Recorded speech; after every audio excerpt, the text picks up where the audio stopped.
This is the What's Next podcast, Houston's #1 platform where I invite creatives to share their journeys and give us a depiction of their visions. Most importantly, the last question I'll ask is, what's next?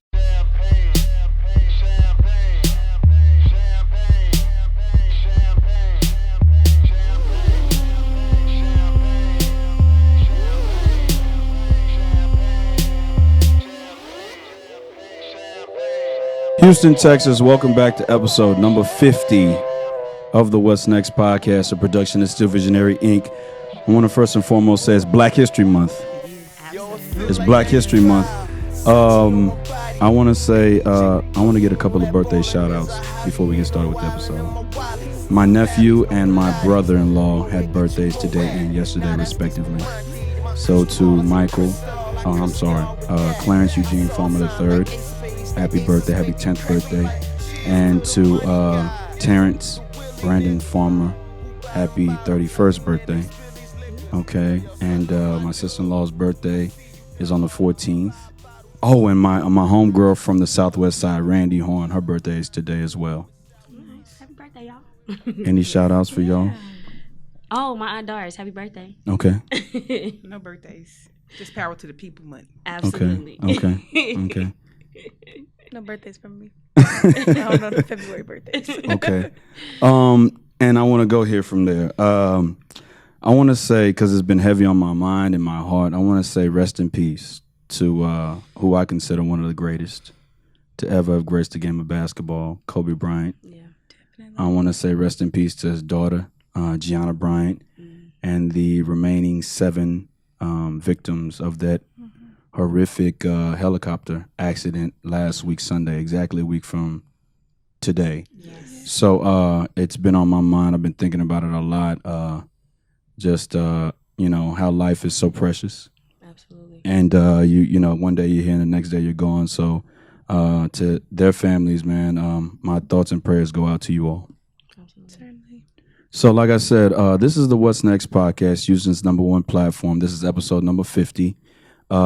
Before we get started with the episode, let's introduce our social media handles so we don't disrupt the flow of the conversation when we get to that point. We can start from right to left. Start with you. All right. My Instagram is Takesha.h. That's TAKEESHA. Okay. .h. Okay. I'm Brittany Chanel, but the A is replaced with a V. So BRITTVNY and then CHVNEL. Okay. I'm Mercedes. I don't know my Instagram. I think it's Sadie's.35. Yeah. Yeah. I think so. She's not on there much. Okay. And let me show you how it's done. My name is John Ross Dike I, and you can follow me on Instagram and on Twitter at John Ross Dike and still _visionary. If you would, connect with me on LinkedIn, subscribe to my YouTube channel, like my fan page on Facebook, and visit my website at stillvisionary.com. For all my listening audience, that's stillvisionary.com. Okay, in front of you, I have all my paraphernalia that I sell on my website. You can shop stillvisionary.com/apparel. How are you all? Great. Okay. Fantastic. Okay. Good. Wonderful. It's a Welcome good day. to the podcast. Yeah, thanks for having us. Yeah. No doubt. I want to say shout out to my man, Evan Neal. Without that recommendation, we wouldn't be sitting here today. So I want to say to him, appreciate the networking that he provided me. Yeah. So, man, listen, I know you guys are talkers. Okay. Yes. We're going to get into y'all podcast in a few, right? So when I ask you how you doing, just from where how y'all are professionally, give me something more. How are you? Are you sad? Are you? And I'm not trying to be a therapist here. No, Gotcha. you- I'm just, because I Trying to would get hope some that you would. dialogue. Yeah. Gotcha. So how you doing? Honestly, after the Kobe thing, it was a little bit of a rough week. Yeah. But I could say that just interacting with my clients kind of helped me get through a little bit. Yeah. But, I've just been working on putting into a perspective that kind of helps me elevate to a different level. So that's where I'm at. So Okay. I'm good. Spiritually, it's a little tough. But for the most part, I'm good. Yeah. Professionally, for me, I'm in an okay place. Really, just since starting this new job, I'm really kind of in a place of practicing gratitude daily. No doubt. Because my tolerance is low sometimes. very human of me. However, kind of reminding myself daily to be grateful for. I have a thing that I say to myself, like, I'm grateful for this space and this time that I'm currently occupying. And that kind of grounds me to the moment and kind of reminds me where I'm at and what to be thankful for. So, yeah, that's good. Okay. Miss Mercedes. I guess I'm good, but I'm like in a constant, like, everything is in perspective to me, like, because life is so fragile now. I just see everything different from last Sunday. So everything is just viewed differently. In my opinion, that really shook me up, to be honest. Not a big Kobe fan, but if you love basketball, then you respect Kobe Bryant. No and doubt. like 9 lives were lost in Gianna's life, and the other little girls, they just had their life in front of them. So I'm just like constantly thinking if something is worth my energy now. Like, it's just, life is fragile, so I'm just constantly like in my head since last Sunday, so I'm always in my head. So I guess I'm uncomfortable. Yeah. And what's interesting is, like, you a lot of people were talking about, apologize for the petty stuff that you got into an argument with, or go hug somebody. I think that's a fine perspective, but I think we also have to take a moment and reflect on self. And I think a lot of people don't, because life is forever fleeting, and so when that happens, it requires you to stop and really think about, like, I could really be gone one day, and really trying to do something different with your life if you haven't already. So it gives you a chance to really self-reflect, because a lot of people don't get the opportunity to. And I come from the vantage point of, I watch basketball all the time. I coach basketball at the high school I work at. Okay. And Kobe was in the talks. Like, people, when they talk about, of course he was in the talks because last week LeBron passed him on the all-time scoring list. Yeah. Right, but he wasn't in the talks of, okay, what is Kobe doing right now, or what is he like? He was in the talk, but when you turn on the TV last week, it was all Kobe, and it was overwhelming. To the point where, I looked at his Instagram page like sometime a couple of weeks ago, and now that they're talking about Kobe, I find myself looking at his page all the time, because I'm thinking, man, there's a possibility Kobe will come out of this unscathed. Like, it still hasn't set into me. Right. You know what I mean? For me, that's kind of been the same thing. Like, especially I'm watching all these Marvel shows, and I'm like, people come out of these bad events all the time, and I'm just hoping, like, maybe he had this armor on, and like, he was able to be protected, he was able to wrap up maybe there's something there we just don't know it yet, kind of waiting on. We got it wrong. And it's very normal, because that's a very normal way to view grief. That's the denial stage. We all know that. But it happens. And even though we don't personally know Kobe, it hurt. I felt the same way when Whitney Houston died. So that's kind of how I did. Like, it hurt. For sure. So Grammy Sunday is starting to be a little cursed. It's a lot that usually goes on just about every year. But one thing about Kobe that I appreciate, because I consider myself a feminist, and Kobe was one of the most supportive men in regards to WNBA or women's basketball. So that's what I appreciate about Kobe the most. For sure. And he enjoyed being a girl dad. So when somebody would tell him he needed a son, he's like, I'm a girl dad. For sure. So I appreciate that about Kobe. Gigi told him straight up, no, I got this. So it's unfortunate, especially because you could see the growth in him. And the fact that he got to that point and his life was taken away. It's sad. But. And he was about to give back on a whole different level, change lives in so many other different ways than what he did for the entertainment and allowing us to watch and kind of grow from him, watching him grow on the court. It was going to be this whole other aspect that we were going to get to see, and now we all kind of missed that part. I'm going to miss Detail. You ever seen Detail? No. Oh yeah, when he break down the plays. It's just so it's so it's amazing. Yeah, but I can't lie though. When that subscription was up, I kind of went on somebody else's phone and subscribed again. I needed that free month. You gotta finesse the game sometimes. Just a little bit. Rest in peace to Kobe. Okay, so I do this segment on the podcast, right? And I used to do it at the end, but I wanted to put it to the beginning of the podcast, because I want to make sure that people, if they don't make it to the end of the podcast, they get something from you all. Okay. So what should people take from you as in your professional career and that translated into your podcast? What should people take from y'all? That's a good question. For me, what I feel like they should take from me and from the podcast is that It starts with you. It starts with how you view yourself, how you feel about yourself. Okay. And that is your groundwork and your foundation for life and relationships and jobs and the meanings that we place on things. If you don't have a good sense of self, all of those other views are going to be a bit distorted. It's going to make things a lot more difficult to analyze or to deal with or to process if you don't have that foundation for yourself. So for me, that would be a takeaway. Yeah, absolutely. Are we going in order?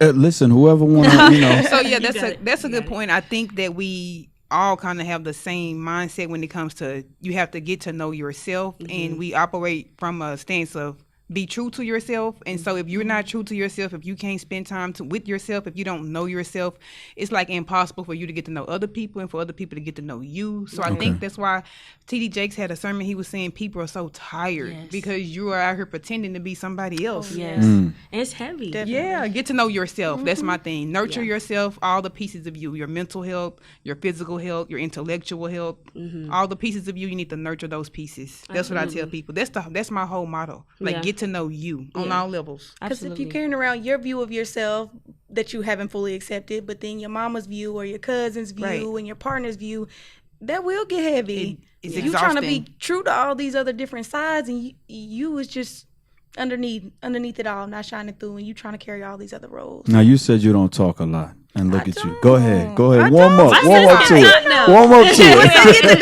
Once they get they get me going. Warm up to it. Go ahead. No, I mean, we all kind of piggyback off of each other, but I think season 2, you'll notice a trend in the message that we're trying to portray to people. Like it really does start with self. Okay. You can't commit to outer unless you commit to inner, and I think we're in a time where people are kind of running from emotions. And again, that requires self-reflection. That requires, if you feel mad, sit in it. Allow it to process, cleanse yourself from that emotion, and kind of create a different perspective to move forward. Okay. And you'll really hear that in season 2 for sure. Okay. And this is based off my personal experience. Professionally, I know from a textbook stance what to do, but personally, I had to go through a stage of, I guess, not knowing myself in order to say, hey, I need to get to know myself. And so I know what it's like to not know oneself. So that's why I'm trying to get people to get to know you, because life is just easier when you know you. Absolutely. You make decisions, in a different way when you know that you're being true to yourself, and nobody's like pressuring you to go one way or the other. So that's why I say the overall message is like know thyself. Right. And I think, yes, we're all therapists, but we do use our personality to portray the message, and we don't give off the vibe that we know everything. Okay. So I mean, all 3 of us had to do some self-reflection in order to really be passionate in our career. Yeah. We're not perfect in no way, but we've taken the time to look at ourselves. Yeah. And so that's what drives our passion for sure. Okay. So let's get to know you. Okay. So where y'all from? How did y'all meet? Because I mean, upon coming here, I noticed that y'all camaraderie is really close. How do y'all know each other? Where did it start? Did y'all go to college together? They got a longer history than me. Okay. So I'm from Arkansas, and then I'm from Stamps, Arkansas, very small town, and I went to University of Arkansas at Pine Bluff, HBCU. What year you come out? 2012. Do you know my homeboy, Kendall Babin? Yes. Wow, we know Babin. We saying. Shout out to Babin. He coaches with me at Waltrip. Really? Yeah, we know Babin. So when I listened to the podcast and you were like Arkansas Pine Bluff, I was like, I bet I got his video. He's gonna watch. He's gonna listen. He's gonna watch and listen. Yeah. So Arkansas Pine Bluff. That's where I met. K Babin is my dog. That's my dog. Okay. Yeah. My brother. So I think her and Babin graduated the same year. We did, and we're all sayings. Yeah. Okay. So this is my best friend, line sister. All of those above. And what sorority? Delta. Okay. The only way. Okay. My wife's an AK. I'm sorry. Okay. My wife's an AK. Okay, it's all love. No doubt. No. But my sister, Alexis Rideau Anderson Rideau is a Delta from U of H. She's a great woman. There we go. Great woman. You gotta relax. Seems like a smart lady. I don't know, but I'm just playing. Okay. So you might be you're a K. Huh? I'm sorry. No. Whoa. They're both No. Okay, you're a Delta. You're a Delta. Okay. Yeah, this is Line my line not sister. affiliated. Okay. I'm This sorry. is my line sister here. Okay. So I'm sitting amongst Deltas. Okay. You are. I apologize. It's okay. Maybe we should have warned you ahead of time. Okay. But it really My is bad. all love. Okay. So y'all both went to Arkansas Pine Bluff. Yes. Okay. We were best friends before we were Deltas, though. So sometimes I forget that we're. People both always Deltas. seem to think we're from the same place, though. We're I not. thought y'all were. No, we're not. So We're both you're from from Arkansas. You're from Arkansas. I'm from Arkansas as well, but I'm from a different part. I'm from Morrilton, Arkansas. Okay, because I've been to Conway. That's I've been to our part. Conway, Arkansas, 2 or 3 times. Yeah, so it's like 20 minutes away. Okay. From Yeah, my our town hometown. is like this big. You blink and you're through it. Okay. Yeah, Okay. that's true. I'm And from Atlanta. you're And from I attended Atlanta. Prairie View A&M University. Okay. So you I mean, I'm came. wearing a Clark Atlanta shirt because I represent all HBCUs. But Okay. I'm Okay. PV all the way. Okay. All right. And education. Where did we get it from? Yeah. I went to Prairie View both for my undergrad psychology and then my master's. Okay. My master's in counseling. Okay. Yeah. Texas Women's University in Den, Texas. Okay. Yeah, I got It's real my close to Arkansas. Close. It's not close, but closer yeah than Houston. It is Go closer ahead. than Houston. undergrad in psychology from University of Arkansas Pine Bluff and master's at Texas Women's. Okay. Yeah, Okay. So y'all. Okay. We Okay. like the same people. Okay. But we met at work. but me and Mercedes met in undergrad where we became friends freshman year. We were both. Well, she eventually transferred to psych major, so then all of our classes got together. We got closer, became best friends. Then we wanted to pledge the same sorority. Then we both wanted to do marriage and family therapy because we were in Ronald McNair together. Yes. Just like a research program that aids students in going to achieve their PhDs. Yes. So we were in that program together. Someone came and spoke about family therapy, and we were like, "That's Yes. it. That is the one." Yes. Okay. And so then we moved to Texas together and got the master's. Question for you. What's your first name again? I'm sorry. Brittany. Brittany. Mhm. What year you come out of PV? 14. Do you know Kiara Stidham? No. Okay. Never mind. I'm terrible with names, but I'm really good with faces. So if I see a picture of her, then I might. I'll show you one off there. Okay. We used to work together at Waltrip. Okay. But She's yeah, a I was teacher. always busy with tennis. Okay. So I was You played tennis in college. Okay. all 4 years. Yeah. Okay. Yeah, Scholarship. Tennis player. Yeah. Okay. That brought you out here. Yeah. Okay. Yeah, my coach recruited me because in Atlanta they have a HBCU tournament. So a good amount of the HBCUs go to this particular facility and they recruit students. I wanted to go to Xavier, but it didn't work out that way. Yeah. But I ended up at Prairie View. Best decision. Yeah. I didn't know you wanted to go to Xavier. I did. 'Cause all my Texas is friends always went there. better. Are you from Texas? Yeah, I am. Houston. I'm from the Oh, you city. from Houston? Okay. Oh, okay. Yeah. But Okay. yeah, I love it here. Okay. All right. So, I did a therapy session one time. My wife said I should go to therapy, Okay. and the therapist was looking at her watch the entire time. Oh my God. No. That's horrible. I'm so sorry. Do y'all wear a watch in y'all sessions? I mean, I I mean- wear it. I keep it on me, but it's not like a constant like. Because I was rambling. I was like, I don't really think that I need therapy. I don't know why I'm here, but I mean, this and this and this. And then when I would look away to break that eye contact, she would look down at her watch. Right. And I was like, okay, wow, maybe I'm talking too much or maybe I'm not saying the right things. When I hear stuff like that, it kind of breaks my heart. That's a ouch. No, seriously. I'm so sorry. Because So she was looking at her watch That hurts me and she was like, and I could tell she was kind of trying to rush me a little bit. No, that's unfortunate. So a big part of this field is honoring the public trust and Okay. making sure that we portray this profession in a light that's gonna do that. And so when we do stuff like that, it's already stigma attached. Like you said, I don't know why I'm here. Yeah. Yeah. So we can't do stuff like that. So when I hear stories like that, it breaks my heart. Yeah, it does. Mine too. Breaks my heart. But something key to remember about it is it's not going to be a one size fits all. The same way you Right. go to a doctor's office or a dentist's office and you're like, you know what, I ain't feeling it here. They ain't really breaking down the information for me. They're not telling me what I need. You would not go to the dentist again, not go to the doctor again. You would try a different one that fit your needs a bit better. Even a barber. Yeah. Yeah. And so we got to remember the same thing with therapy. Yes, it breaks my heart when we Yeah. hear those stories because I've heard more than a few. Yeah. Yeah. Me too. But you said something interesting. Okay. I don't know. I don't need to be here. I don't really need therapy. Yeah. So I wonder where does that stem from when you think you don't need therapy? Well, because sometimes I'm an optimistic person, Okay. right? And so no matter what, the glass is always half full for me, regardless. Like for instance, my son passed away last year, and rest in peace to my baby boy. I love you with all my heart and soul. He passed away last year, right? And yeah, I'm still dealing with it, but I'm not. I get triggered. I'm triggered.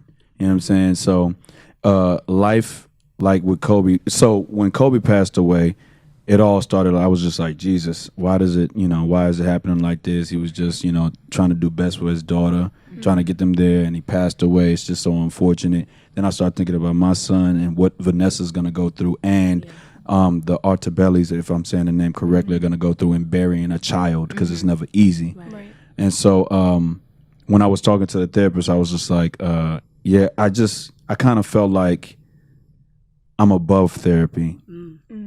If that makes sense. Okay. That my optimism would see me through anything. Okay. Does that make sense? That's what a lot of people think. Right.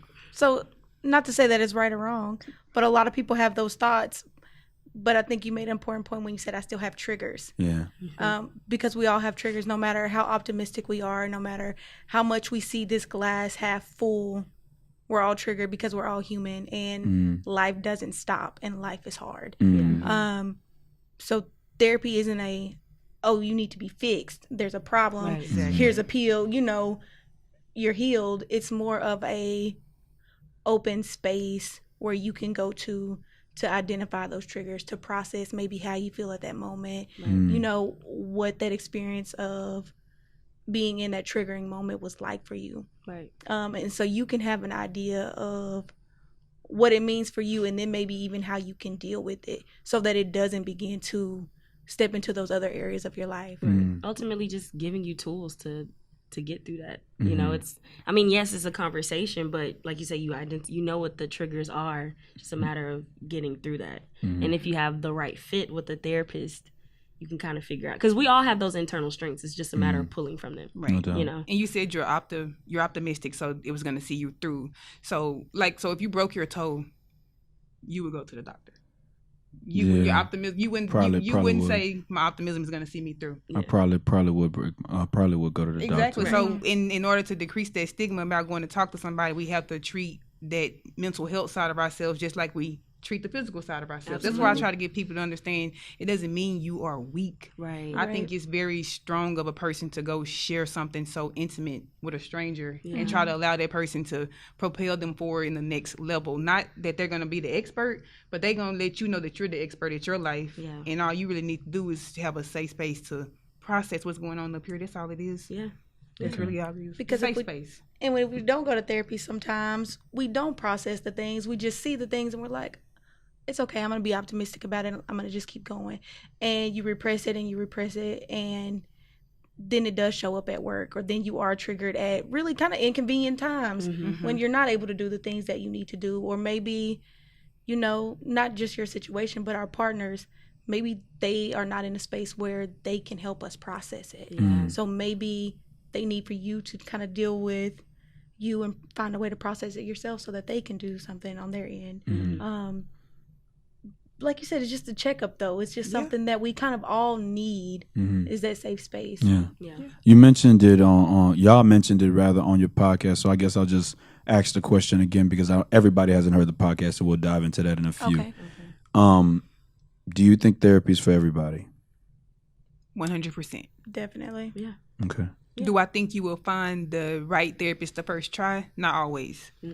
I have been to therapy. I did not like my therapist. I didn't like my therapist, and it will be like that. But you got to just try again. If you get to the point where you know you need it. Now, and you seem like a pretty optimistic person, you know. So, but for the people who truly struggle and suffer in silence, yes, go try it. It can really change the trajectory of your life. Yeah, and people forget it's not about. You don't go to therapy to deal with the most traumatic things. It could be literally, I'm just going to bounce ideas off of a person to help me get through this situation, or a safe space. Because like Takesha said, whether it's your spouse, friends, they might not have the capacity to handle what you're handling, so they might not be emotionally available to you, right? And it's disappointing. So when you have that therapist, that hour is just for you. Yeah. And you dedicate that time to really work on with this person what you're going through. Okay. You know, so it doesn't have to be the worst things in your life where you decide, you know, I need to talk to somebody. And if it is, it's totally fine. But people associate it with the traumatic things when it necessarily doesn't have to be. Okay.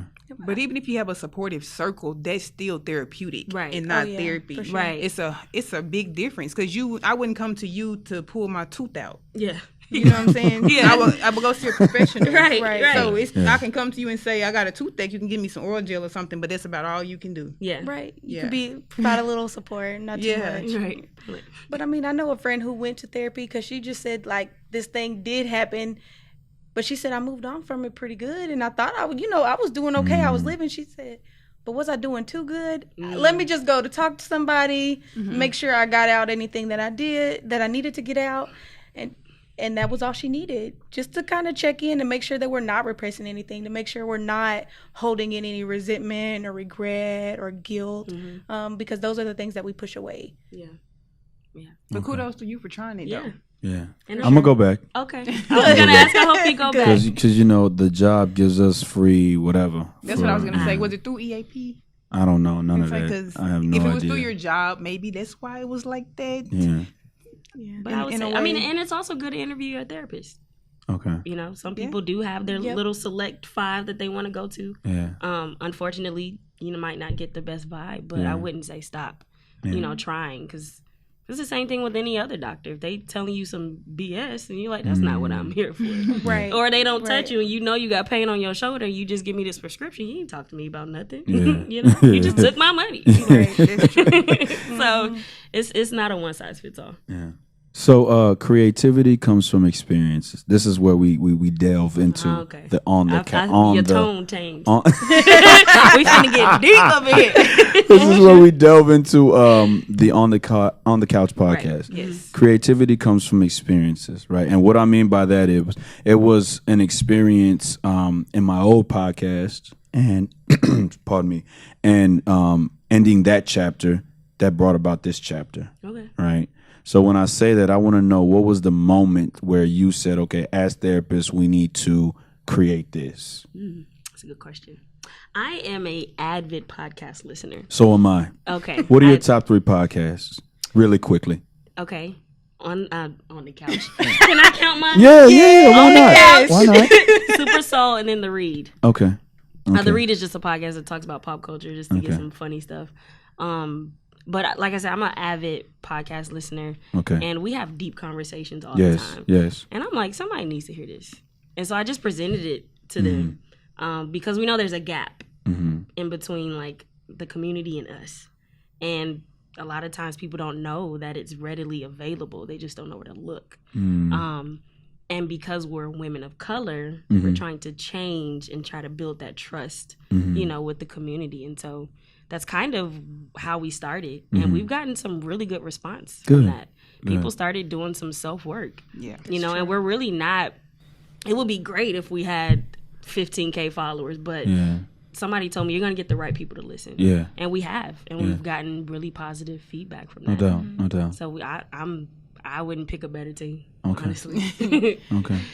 Yeah, you said creativity comes from experiences. And so basically, as like I said, I experienced like the work, thinking about the work that I put in to like love myself, and on this journey of just trying to get to know myself, and just I feel like how much better my life is. I'm like, somebody need to know.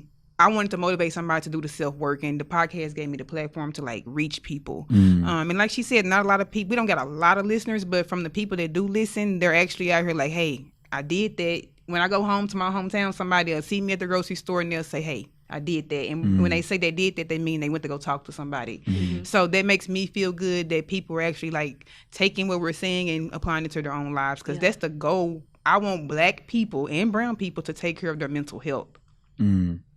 Period. That's what I want. Yeah. And for me, I just kind of wanted to let people know that as therapists that we're still human and that we're all still a work in progress. Because I think that when they think therapy, they think, oh, I'm going to walk into this office. It might be an older white woman with her arms crossed, legs crossed, with a notepad in her hand, just really kind of straight to the point. I'm like, that's not really the vibe that I give off in my therapy room. No. So for us, it's very chill. It's very relaxed. It's like you said, even with this, it's just an open conversation, an opportunity to just be open and to grow, and to really be yourself and kind of touch some of those hard places with somebody that you can just be comfortable with. Yeah. We ain't here to judge. We ain't here to say what's right and what's wrong. Nope. Help me kind of understand you a little bit, and maybe let's just kind of bounce some ideas around to see what might work best for you. And I wanted them to see that side of us, because that's something, like Britt said, we continuously do within ourselves on a daily basis. Yeah. Like, it's constant work. It is. And so I wanted them to see that side of us. Yeah. Yeah. So how closely related is the structure of, and I'm jumping back and forth between the podcast and therapy, how closely related is the structure of coming in, seeing your therapist, talking? Is it like, because I played a therapist one time in a short film that I wrote, and a lot of movies portray therapists, and they put them in that third, and they put them in that third, and they do this A/B thing with the camera, and the therapist is sitting there writing with a notepad. Do you guys keep a notepad? It depends. It depends. Okay. I usually do not. Hollywood. Listen, we gonna get to it today. I was talking to somebody about this. Hollywood, just that industry portrays mental illness and mental health in it's so incorrect. How so? Some aspects of it, but it's so sensationalized. It's not. I mean, they over-sexualize psychologists, or they, like that movie where the guy was like, he had a mental disorder. I think he had multiple personality disorders, and he climbed on a wall at the end of the movie. Like, what movie is that? Oh, I know. Split. Yeah. And he had this multiple personality disorder, which is very rare, by the way. Okay. And at the end, he's like crawling on the wall, and it's like he has a superpower. You know? Are you talking about that? Has that movie even dropped? No, that came out a couple years ago. Yeah. Oh, I didn't see that. But I don't know. It's just mental health. It's just portrayed as these barbaric, aggressive people that want to kill people. It's not like that. But what was the question? So hold on. So for example, over sexualized. So if you think of Bad Boys 2, when Will went to therapy, he ended up banking the therapist. Yes. So that's an example of So that's an example of them like over sexualizing the therapist. It's either a hot white woman or a Latina woman playing the therapist, and then she banging her client. Yeah.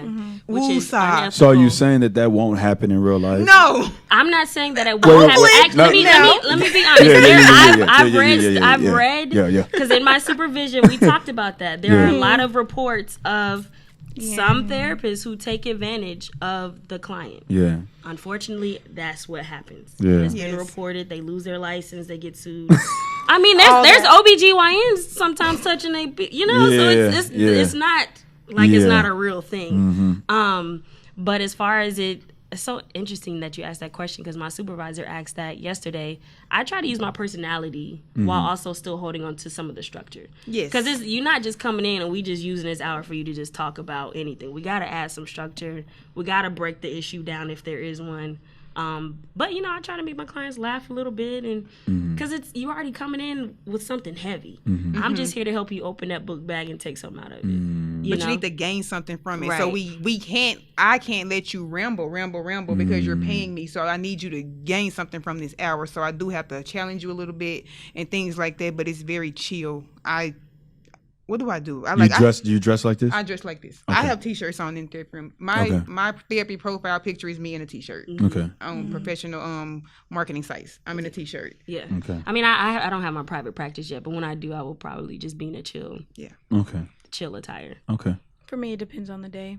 Whatever's going to be comfortable for me that day. Sometimes the work clothes are more comfortable, like a blouse and some work pants. But other days, could be a hoodie. Yeah. I had one said dope therapist, and one of my moms was like, "You deserve that sweater. That is so nice. That fits you." And I was like, "Thank you." So it just depends on the day. Okay. It definitely structure to an extent, but sometimes I feel like especially like initial sessions or like the second session, if they need to ramble, get it out, vent, because right at this point I'm just kind of listening, taking it all in, trying to get a better understanding of your perspective and what's going on. I'm very anti-notebooks. I don't like the note taking. It's very distracting. And I only do that because that would be my personal preference. I would not want to go to a doctor's office or to a therapist and then just jot down notes the whole time. To me, it takes some of the intimacy out of it. However, if they're talking about something specific and they kind of keep coming up with the same things over and over again and they're not recognizing their own patterns, then I'll be like, okay, let's look at this together, and I'll write down something with them just so that they can see a visual aspect of what they're saying and kind of how the thoughts keep coming around the same thing. But I'm a permission-seeking therapist. So what that means is I will ask them if they're okay with me taking the notes. And then so sometimes my clients say some really dope stuff. So I'm like, wait a minute. Like, I want to write down what you're saying, like, directly. So sometimes I take a note card and write down what my client is saying so I can quote them and give that to them so they can remember what they just said and use it, like, when they're not in therapy. But so the notepad thing is not always a bad idea unless you're just constantly just writing. But no, I think the notepad can be cool if you're writing down exactly like what somebody is saying so I can quote them. So one of my favorite things as a therapist is client expressions. When they say something, sometimes people say some really dope stuff on their couch and I need to write it down. So I ask them, can I use a notebook right quick? And they'll say yes or no. Sometimes people don't like you to have a notebook though. No, they don't, because they're like, what you writing on? What you writing? Different things for different therapists, different things work for different clients. So my podcast, when I listed under you put your podcast on Anchor, right? I thought I saw that. Okay. And then it's on Apple too. Yeah, no doubt, because I listened to it on Apple. When I put my podcast on SoundCloud, I put it under the learning category, right? Because I would hope that whoever's watching is learning something from the people that I bring on the podcast. One thing that I notice and I love about your podcast is you always start out, well, the first 2 episodes outside of the intro, you started out with a definition of what y'all were talking about. Let's talk about the structure. How do you go about, because the episodes I listened to, one was 27 minutes, the other one was 25, 26 minutes. So you like to keep it short. Is that a preference, or why do y'all do that? Yeah, we try to keep it short. We knew an hour was just gonna be too much for us. We don't want to overwhelm people. We're not trying to overwhelm people, but the definition, especially for the first 2 episodes, we felt it very important to dissect those topics. What was the first one? Mental health versus mental illness. And we needed to specifically tackle that because we know that it's not, the information out there is not accurate. And so that was the whole. Now, of course, the AF part was just putting emphasis on the topic. But again, that just goes to show that we're human. Like, therapists curse. Like, we're just easygoing people. I think most of the sessions, though, we do start with a definition. That's season 2, I remember starting with a definition. And that's just so people can be clear on what we mean when we're talking about the specific terms. And we're using, like, mostly Webster. Webster Medical, MD or whatever. No, just Google. Okay. But it's a Webster. It's Webster dictionary. So we will give the definition, and then on top of that, it's okay, this is the dictionary definition, and this is how we applied it to our lives. And this is how you could potentially apply it to yours. So just giving that flexibility is not just this one track thing. So that's why we did it that way. Because a lot of times people do think it's just this one thing. It's black and white. Life is not black and white sometimes. So that's, I guess, subconsciously, what we were trying to do, but want to make sure people understand what it is that we're saying. It's not going over their heads, because a lot of times therapy can be a lot of terms, and so you want to make sure that it's in layman terms. Everyday people can understand what I'm talking about, and I'm not trying to sound so educated. Not that there's nothing wrong with being educated, but you want to break it down so people can understand it. Yeah, absolutely. What song's on your mind? Ooh, dang. I've been listening to Lucky Day a lot. So I would say Concentrate. Yeah, that's my song. That's my jam. Probably Go Get It by Mary Mary. I listen to that song every day. What's that Kehlani song I was talking about? I don't know. You talk about a lot. You're a music person. I know, but I'm really bad with, like, titles and names. She's a music person. But it's one of her most recent songs, and it just keeps standing out to me because I feel like it's a therapeutic song. And some parts when she was talking about, you have triggers, I have trauma, and basically how this other person, their triggers have now created a trauma experience for her. And that really stood out to me because I'm like, that is real deal life. We don't recognize that. We get with these people. We all have our past. We all have our triggers, things like that. but now we're not dealing with them. We haven't taken accountability for them, dealt with them, but now what triggered you caused this experience. And now I got a whole traumatic experience because of how you dealt with your trauma and your triggers. Kalani is actually a very... She's somebody who's been to therapy. I can Seems tell. like it. And work. A lot of them are. Yeah. Joe Budden talks about therapy a lot. Yeah. A lot. Joe Budden. You gotta relax. Joe Budden. I love his podcast. I love it. He sometimes he's a lot. He's a lot hater. to I think he's well respected. What's your zodiac sign? Pisces. Okay. What's yours? I'm a Scorpio. Okay. Taurus. Okay. Are you into that? I don't know anything about that. I'm a Virgo. Oh, okay. So we're Virgos. Kobe was a Virgo. Okay. Yeah. I have no problem with Joe Budden. No problem. It's just some things I'm like, bro, really? Your facial. Really?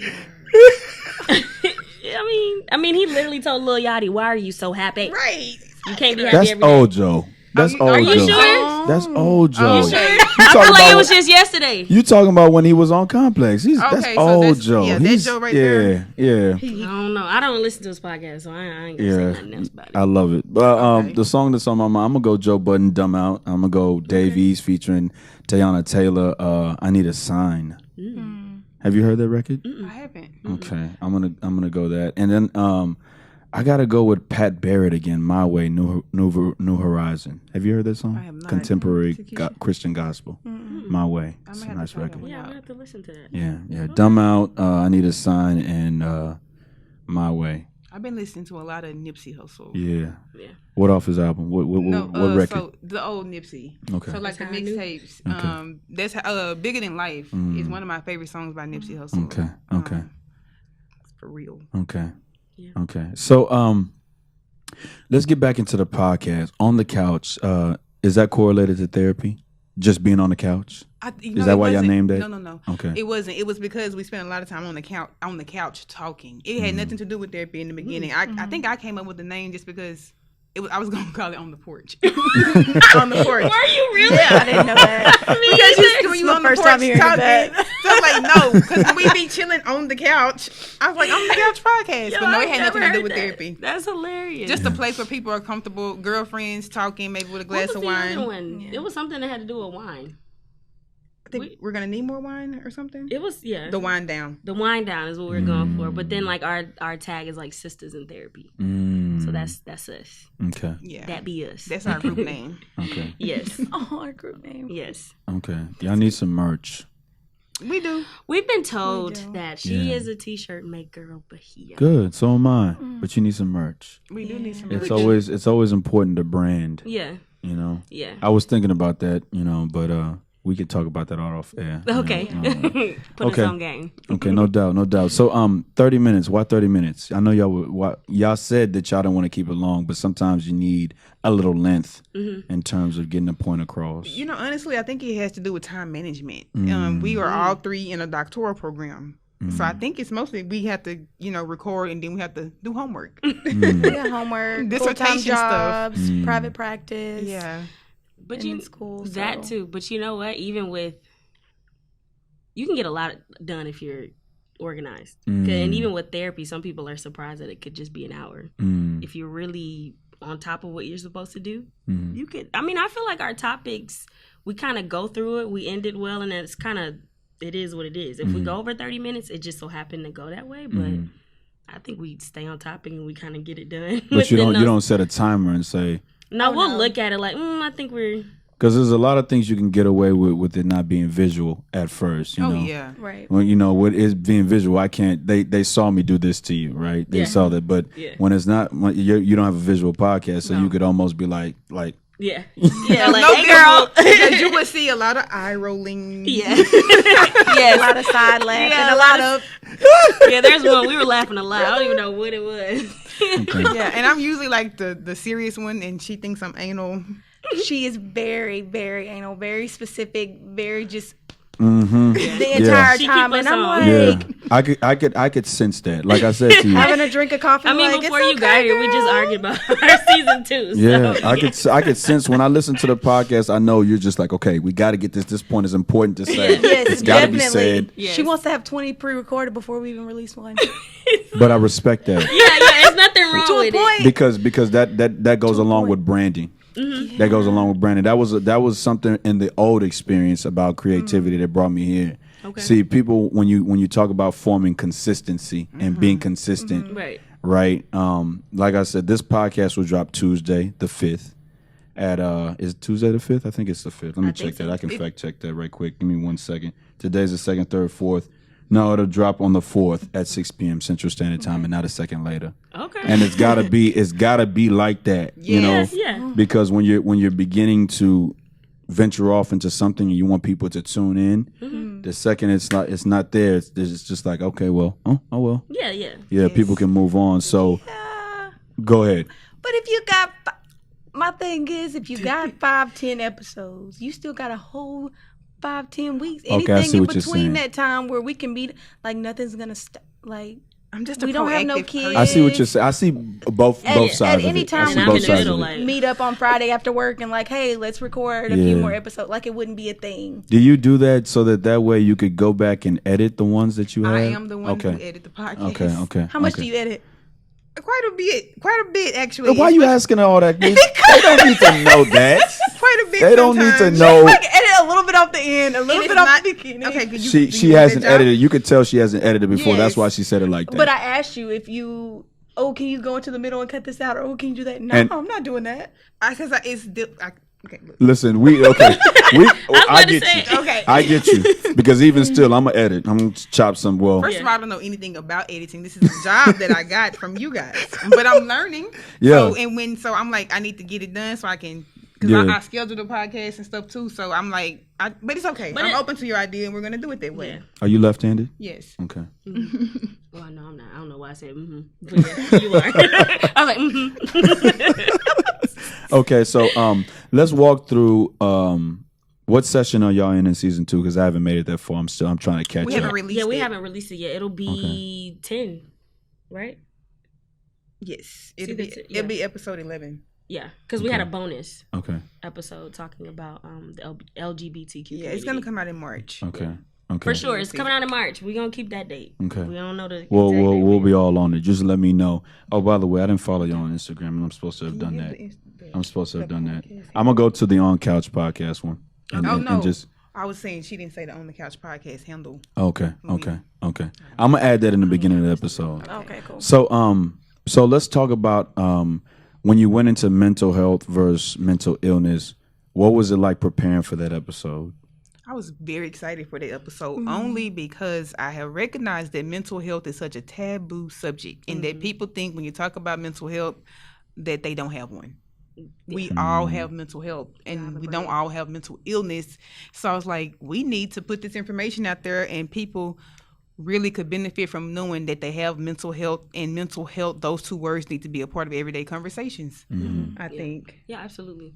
I mean, just based off of even where I work and the clients that I deal with, they're ashamed of even having to get help.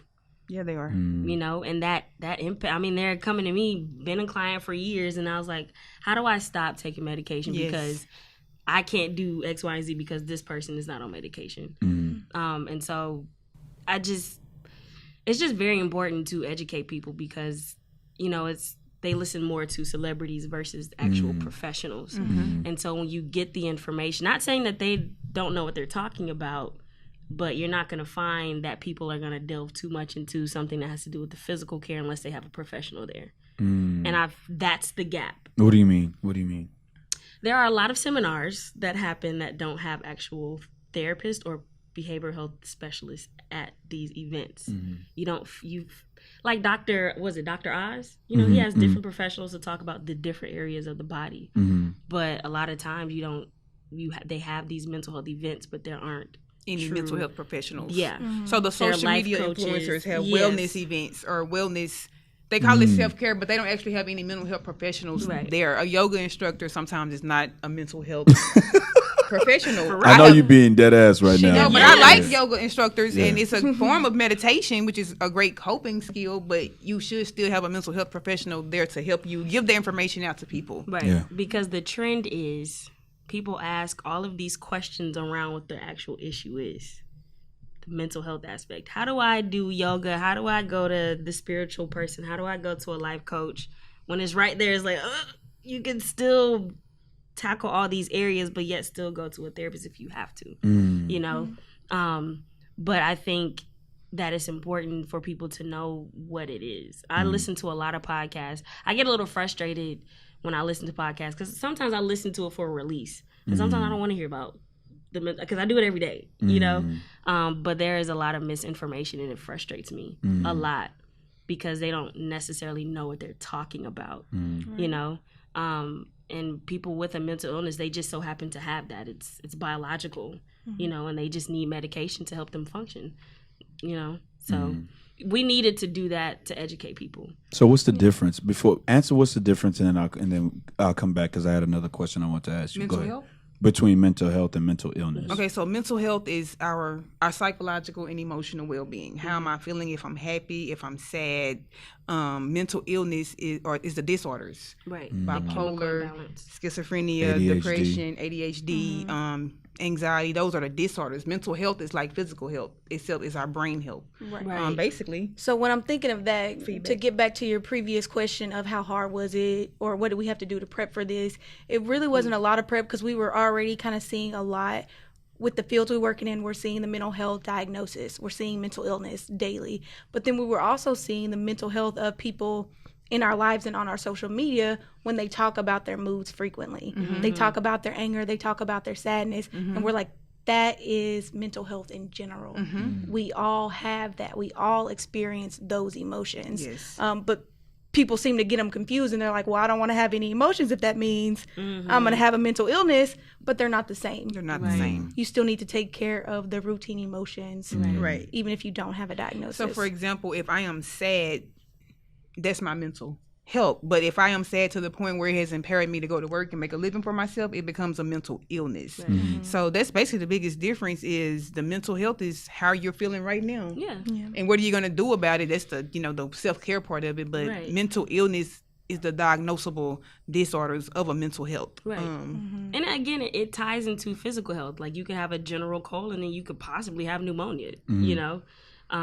But we have to take care of both. We just do. Yeah. Okay. And people add labels when they don't necessarily have to be. Yes. Like this person is bipolar just because bi means two and you saw two different moods within the same hour. It don't work like that. Or the weather is bipolar. Yeah. That is very stigmatizing. That's the worst Extremely. one. This weather is bipolar. That is so ignorant. We got to It's- stop that. We do have to stop that.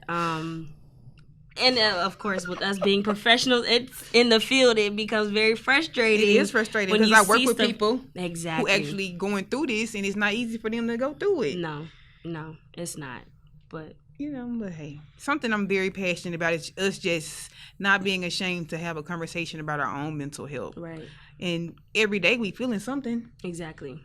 When Kobe passed away, we all were struggling with our mental health, for example. We were You're talking about being sad. Yeah. Right. Okay. It's a part of being Confused. human. general mental health. Yeah, it's a part of being human. Yeah. Current state of mind. Right. Yep. Is it in a good place? Could it be worked on? Today is Super Bowl Sunday. Okay. You were killing him. No. I love it. I love the Yeah. realism. I love it. Today is Super Bowl Sunday, which means today is February the 2nd, 2020. And we have 333 days left in the 2020 year. Okay. What do you hope to attain in aspects of your podcast and then in aspects of professionally, I should say, before the end of the year? Do you need a little more explanation on that? No, that makes sense. I'm trying to think. Because and let me just give a little backstory because I haven't said this year. So a couple of years ago, I was just like, man, I'm not. You said an important thing earlier. You said that being organized helps things flow, right? And so I was just thinking, man, I want to do this. I want to do this. I want to do this. This year that I started this little countdown, I want to do this.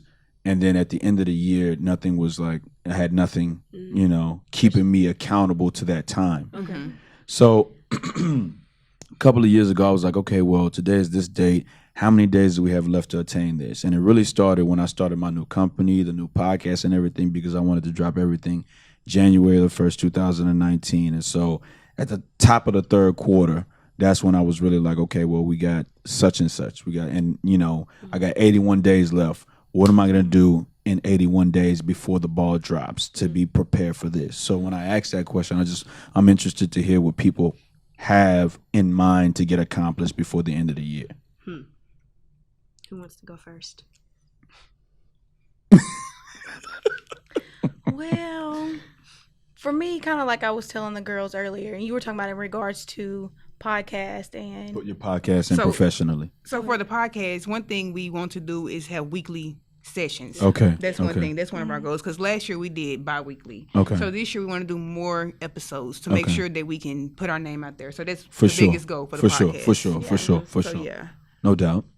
Professionally, I would just say for me to continue building private practice clients. Of course, the more private practice clients, then the closer I would be to just working for myself and only myself, and that would be fabulous. I don't think that'll happen in the next year. However, just to continue to get more clients, I would be good with that. And also for me, I'm really wanting to work on a NAMI article. And you gave that definition. You gave that acronym on the I podcast. did. What was that again? National Association for Mental Illness. Okay. Yes. A NAMI article. Yeah, so Okay. on NAMI, you can go to the website and type in various things. And so they have just short, I really like it because they're really short and they're really to the point on specific things like self-esteem or depression or how to support a partner. Or grief. Who's dealing with this or grief. So they have all types of things on there and it's really short to the point. Some with really specific coping skills for dealing with the holidays and things like that.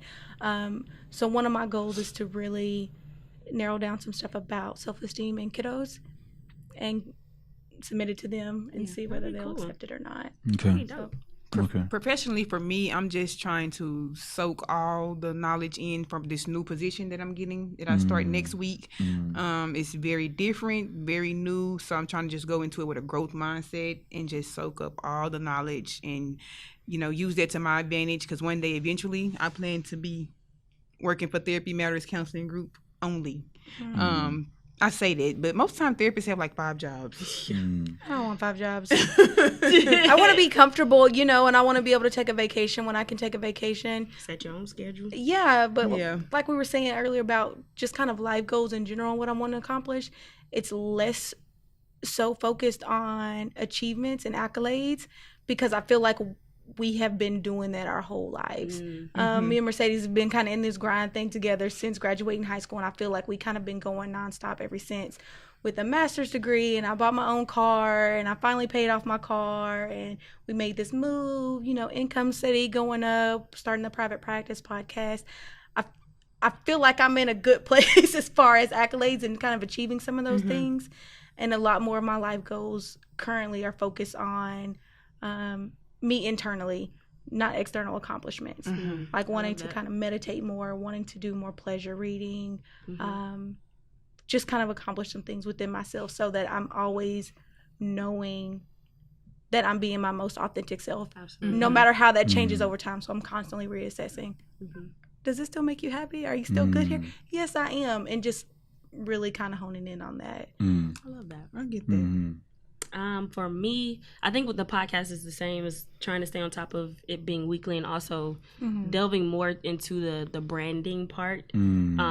Just because I'm the one that posts things. I mean, we'll post stuff sometimes too, but just learning more about that and staying on top of it. While you say that, keep going. Okay. And I guess professionally, because I'm still working on becoming fully licensed, I'd like to become fully licensed either by the end of this year or early next year. Doing more research on private practice and finding a job that fulfills my professional needs. A job that is not always taking from me but giving me something back. And so that I mean my word for this year is being intentional. So being patient, strategic, and intentional with what I'm trying to do, because it can get a little frustrating, especially when you know where you want to be and you kind of feel like, dang, when am I gonna hurry up and get there? Yeah. You know, so that's what I want to do professionally for sure. Yeah. I was thinking, and I lost the question, but then it came back to me. So, continuing education, we know that you're you said doctorate programs. How do you, as a therapist, go to therapy yourselves just to make sure that everything is okay with you before you take on the ills of the world? Meet people coming and dumping everything on you. How do you release and say, okay, let me check myself to make sure that I'm good before I see another patient that's off the wall? Excuse me, I don't mean to be offensive. No, you're fine. So before we are fully independent licensed therapists, we have to get like 3,000 hours under a supervisor, and so we have weekly supervision, and that's not therapy, but it's almost kind of like you're going to see your own therapist. It's therapeutics, and so you talk about the countertransference, and that's like when you're feeling something in the therapy room that somebody brings up and it triggers something in you. So you have these weekly supervisions, and you process that with that fully licensed therapist who's been here. So it's a part of it. Like most states, you have to go through this in order for you to practice independently. So that's mostly where we process all of that type of stuff. We talk to each other. But even now, Yeah, go ahead. No, I was just saying, kind of to piggyback off that, we still kind of do similar things now. I know me and Mercedes, if we're finishing up here on private practice or something difficult happened, we're calling each other like, hey, you know, I had this new patient come in today. This was kind of going on. Or I might say, hey, this is kind of how I was feeling in the session. This is kind of the intervention that I thought would be helpful. Like, do you feel like that was on key? Because sometimes we don't know, and different interventions might work different for different patients. And we both have pretty different therapeutic approaches. Similar in some ways, but still different. Like, she prefers couples. I prefer kiddos. Or Love couples. I got a lot of kids that would be, as an educator, Yeah. you know, you see some kids that just really just that's like, my population. Really? Love kiddos. From 10 up, but I really love the transitioning kind of to adulthood, like that 15 to 17, 18 range. Because it's exactly very crucial, very kind of formative for the rest of their life. So I love those ages. But we definitely call and check in like, hey, this is going on. Like, you think this was straight? You think that was right? And they're like, yeah, maybe try this next time. Or, yeah, that was good. You straight. You know, just give different advice, but still able to talk about things that we kind of may feel uncomfortable with in the room. And like sometimes that. it is heavy. And I know that I've never cried with a client in therapy. Is that unprofessional? I don't know. I don't think so. I don't think so, because It depends. some stuff If you're is, crying harder than the client, it may be unprofessional. That you just made it about yourself.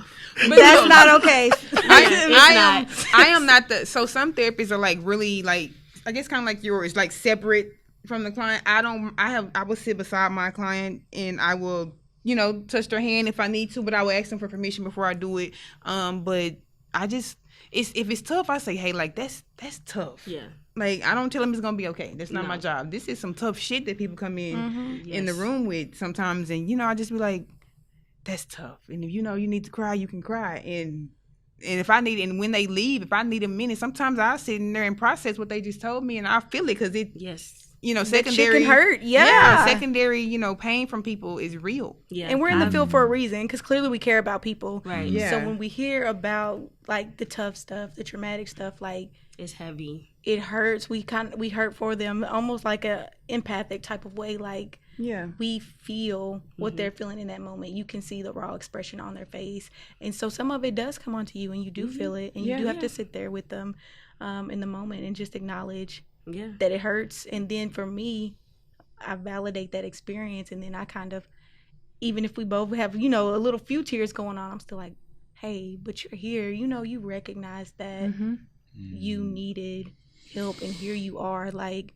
you're strong as hell. You're able to be here. You're able to try to do what it takes to come to the other side. My favorite thing to do is to thank people for sharing with me. Yeah. Thank you so much for sharing it with me. Like, thank you for like choosing me to walk through this experience with you. So because it's very hard for people to open up and talk, because I don't know about y'all, I'm not going to say all black people, but we were raised to keep our business in our home and to not tell anybody. That's something that you said on the podcast, and I was like, damn, that's true. We're raised to keep Who hasn't heard that? What happens in this house stays in this house. What happens in this house stays in this house. When you said that on the podcast, I was like, oh, shit. She know my life. True. You felt that, huh? Yeah. Yeah, and so I'm not gonna sugarcoat anything. I became a therapist so that I can try to make it comfortable for other Black people, because people need to see people who look like them, because they feel like we understand more and better. I'm not saying that's right or wrong. I'm saying that that's why I became a therapist, to kind of decolonize it a little bit and try to make space for Black people and brown people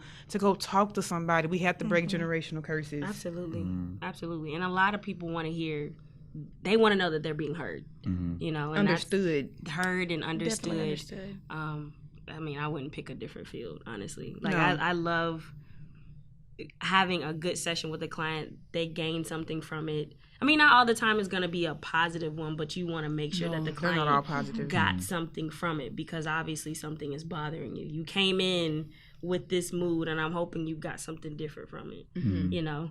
But I think each of us are pretty vulnerable with each other. Like, I know when like last year, it was like I was having back-to-back clients with a lot of trauma, and I felt it after each session. I'm like, what the heck is going on? Like, I felt it physically, and I think I told y'all, but I think I texted in the group chat, I was like, I'm starting to feel this for real. Like, I need to, I've never felt this before. There are different levels to therapy. That's why I like to tell people, so there's private practice and there's community mental health, which is a very tough field to be in. A lot of people don't know that. And so private practice is a little different because people have like more say-so over what they can do. And so in community mental health, you're working, I guess what you would say, not a systemic way, but you have all these people to answer to before you can provide the service. And so it makes it difficult because you have to like reach a certain amount of numbers in order to make productivity for the week or something like that. So it's different levels to therapy, and I think a lot of people don't understand how difficult it can be to be in this field,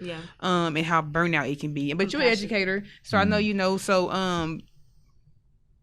I think as a therapist, I feel undervalued and underappreciated in this country, in this society. I don't think me and my colleagues are valued in society. I don't. That's the narrative that we have as educators. That's our narrative. But see, people are talking about the educators. They're talking about nobody's talking about mental health reform or the upping the pay for therapists. And this is no shade. They don't talk about it. The right people don't talk about it. But it goes back to what you were saying. The entertainers speak a lot about it, but I guess from them it's not received.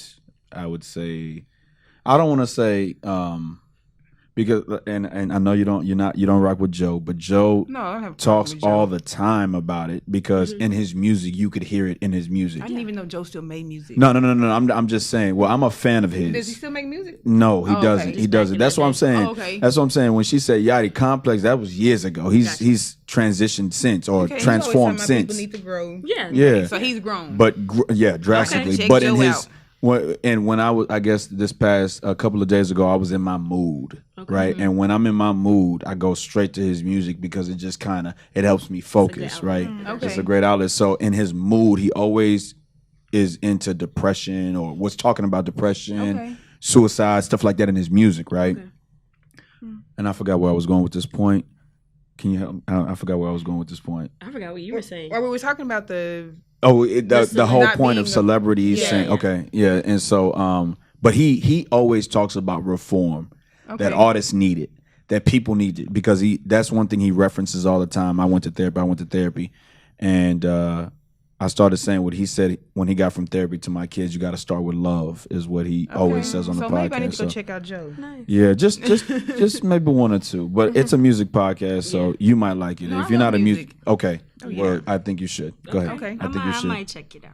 Yeah. I love music. I might check it out. We might have to give Joe a little listen. But no, I think that educators and therapists have a lot in common. And so one of my things that I like, so what I'm really big on is school to prison pipeline. And so I do believe that it is a lot for the teachers to be in the classroom dealing with behaviors. I think that's a lot. And I think that Speak on it. I think that in the Air horn. Air horn. It's too much for you guys. So I think that we need to put school-based mental health services. It needs to be available to students. It's overdue. We can't keep burning out our teachers. Teachers are very important. Absolutely. And so we need to have a collaboration between mental health professionals and teachers. But so right now, I work for community mental health and juvenile justice as a therapist. Do you know how hard it is for them to let me in the schools? They hate letting me in the school to provide therapy. They would let me in from a probation officer or a CPS worker. But as soon as I say I'm a therapist, I cannot get into the school. I think that's a problem. I think it's very reactive. Yeah, we have a very reactive approach to helping children in this country. Yeah. But we're perfectly okay with once some putting them in abuse takes place. Yeah. Or they already been locked up. Then somebody come in and talk to them. That's the only reason why but they're nobody seeing can me. come in and help them before it gets to that point. Yeah. Speaking of that, I mean, you know, as an educator, I've seen some traumatic things. Just this year alone, we had 2 people commit suicide. You know, and just the energy, emotion, the climate around the school was kind of tough. And every year, I've had a student pass away. To the point where I got this one girl who plays softball on the team, and you know, I love her spirit. But we were talking. I was like, "Yo, what's wrong with your brother? He just, you know, if you know, this is when you got to open up a little bit." You know, I was like, as somebody who's had to put a loved one under the ground, watch the dirt hit their casket. You know, if he needs to just talk, just let him know we could talk. You know, we ain't even gotta. If he just want to sit and just almost like a Antoine Fisher type deal.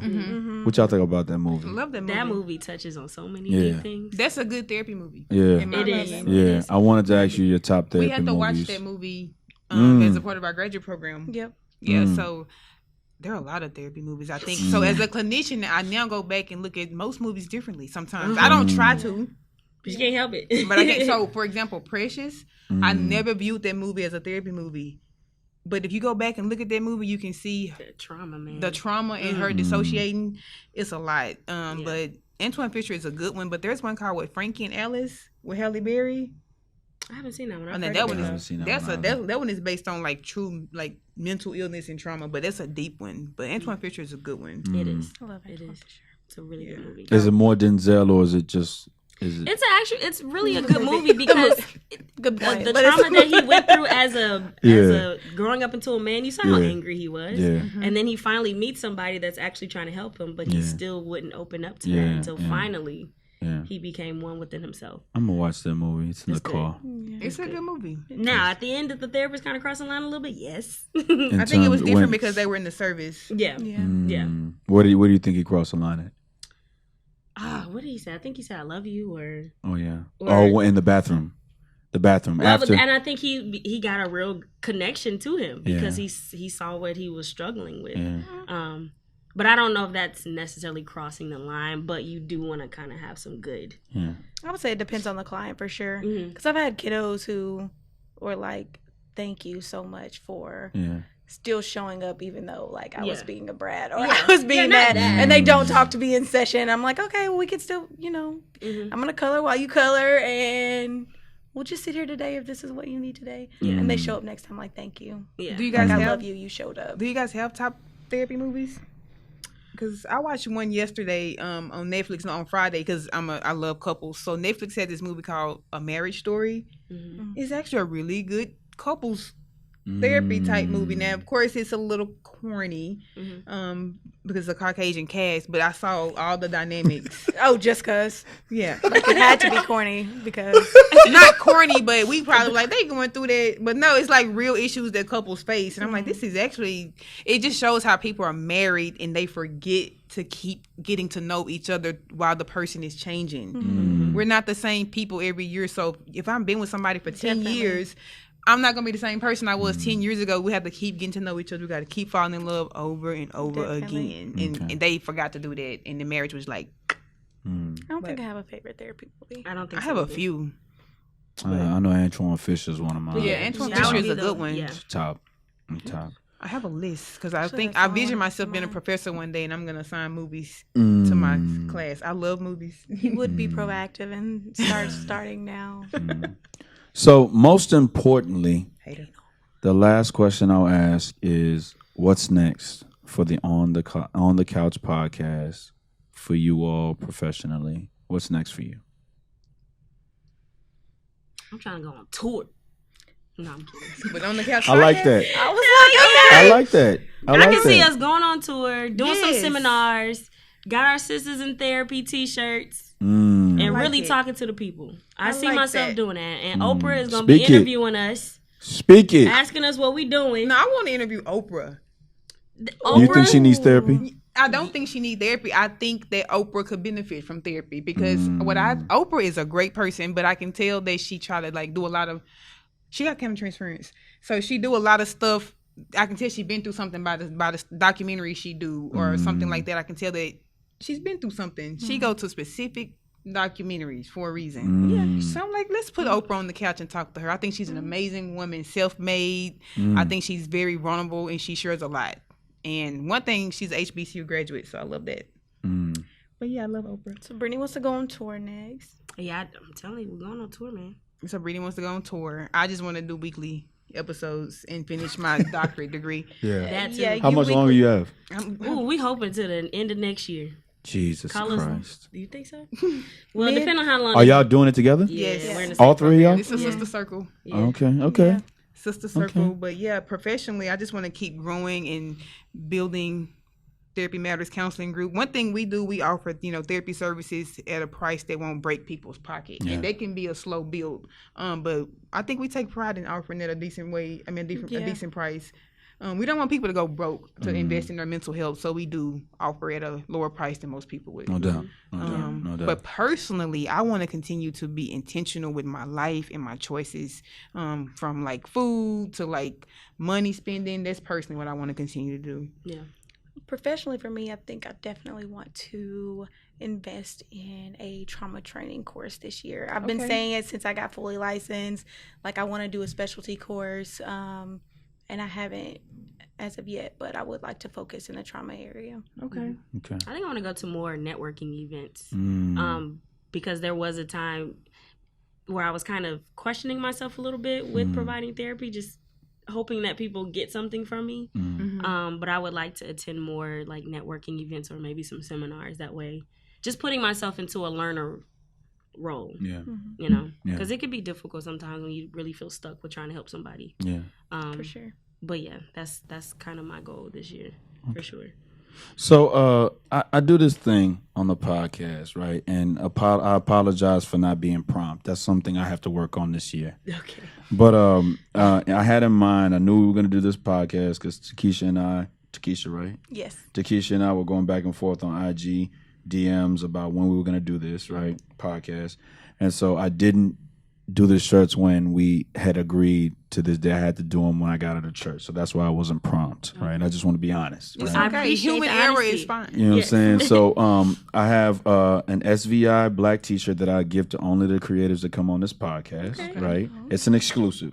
So nobody, I mean, it's other people that have the shirt, but they've all been on the podcast. Okay. They've all been on the podcast. Okay. And then what I'm starting this year is the What's Next podcast t-shirt that I give to everybody. It's just an addition this year that I do. That's super dope, man. On the back, stillvisionary.com/apparel on the back. Okay. And I had to take a second to put that on there. So y'all each of y'all get one. Thank you very much. Each of y'all get one. And y'all have anything else? Thank you for having us. This was great. Yeah. This is our first time being interviewed. No so doubt. this was a great experience as creatives. Y'all look for this episode on IGTV starting on Tuesday at 6 p.m. Central Standard Time. Tell them about our Instagram handle on Oh, the couch. Yeah, for sure. See, we new to this. Yeah. But we true to this. All right, so you can follow us at on the couch _podcast. Okay. On Instagram, we do not have Twitter or anything like that. So we're mostly on Instagram. Most importantly is Apple. Go stream us right now. Okay. Go catch up on season 1. Okay. Yes. Okay. And Houston, I guess we Texas. Can send you a picture of our thing. I already followed on IG. Got you. Appreciate Listen, you. I already And you can followed also IG. follow therapy.matters. No, therapy_matters_. Okay. On Instagram. Okay. do it. I didn't say this. Super Bowl predictions. Oh, I don't I know. don't I know don't even know who's who's playing. playing. We are Team Colin Kaepernick. all the way, baby. Well, the 49ers are playing today, though. Oh, okay. Well, See, I didn't even know that. Houston, Texas, I do what I do for myself to prove that I can do it for others. Peace and My blessings. predictions, Colin Kaepernick will win the Super Bowl this year. Peace and blessings.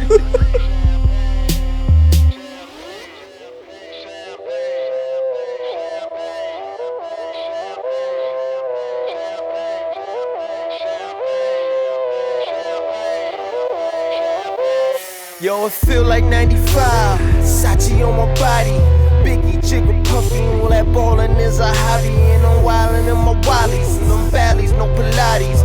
More wet, get you more wet. Nah, that's these Spumante. My crystal ball, I see crystal, I crystal y'all with that. I saw the sign like Ace of Spades, that Ace of Spades get cracked me like cheers to the money guys, the Willie niggas who buy them bottles, and then they spill these liquors. Yo, salute my dude, I see you dog. 5 bottles, 1 dick, why I need 2 bras? I know I'm out of line, but love is shower time. You know it rose rain when your cloud is 9. Get off that high ass hussy, this a private party. Been on my dick too long, your breath on private party. You gon' be nice or naughty, these walls on priceless Audi. This the upper crust, fuck is up. Over and done, overdose. Yes, we did it again, sippin' with no remorse. We gon' do it again, and